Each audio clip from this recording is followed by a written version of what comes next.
Hi, I'm Scott Humphrey, CEO of the World Floor Covering Association, and this is Leadership Live. And this week on Leadership by the Letter, the word is, well, you tell me. Listen to this. Do you hear that? That's the sound of quiet.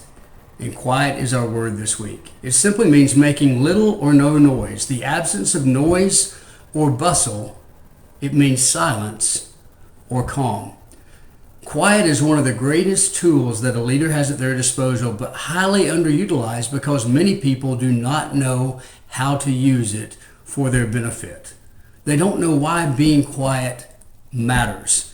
It's like the Sunday school teacher who asked the young kids, hey, why are we quiet in church? And one little boy raised his hand and he goes, because people are sleeping? Well, listen, if people are sleeping, yes, you probably should be quiet, unless they're in church, and then you can elbow them a little bit.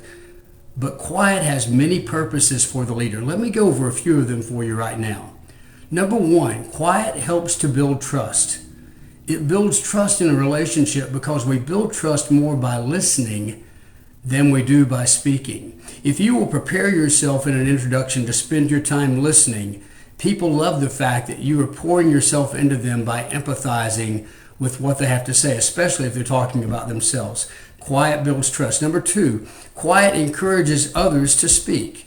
I spent years as a recruiter for a large manufacturer, and during that time I went through several interviewing skill shops. One of the things they taught us is that quiet is one of your favorite tools. Why?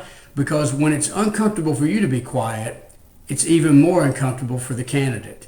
And when they begin to speak, they're speaking not what they have prepared, thinking that's what you were looking for. They're speaking out of unprepared comments. So quiet encourages others to speak. They want to fill that gap as much as you do. Number three, quiet allows you time to process information as you listen so that you can respond, if you respond, knowledgeably. So many times we're thinking of what we're going to say that we really don't respond to the question that has been asked. We respond based on what our prepared comments were. Number four, quiet puts emphasis on a point.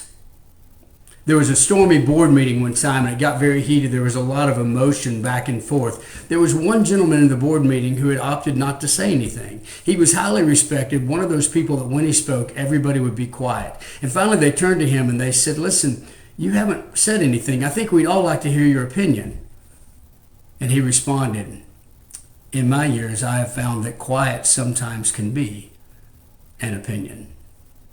We see this all the time now with what we call the mic drop, right? The mic drop basically says everything that can be said or done has been said or done. Be quiet. Number five, quiet de-escalates an angry situation.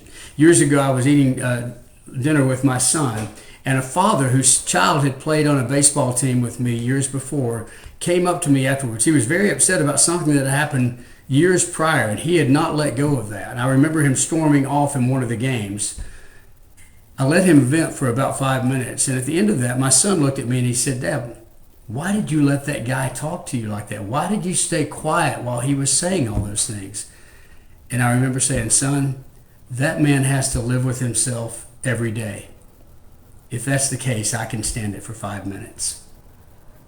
And finally, quiet allows leaders to emerge. When you're in a business meeting or in a community setting and you speak up and everybody expects you to speak up, the others who might step back. As a leader, one of the most powerful things you can do is equip the next generation to come up. And so when you remain quiet, you empower the people around the table to share their comments, their wisdom, and their insight. Quiet is one of the greatest tools at your disposal. And conditioning yourself that you do not always have to speak is called wisdom. The philosopher Plato put it like this: wise men speak because they have something to say.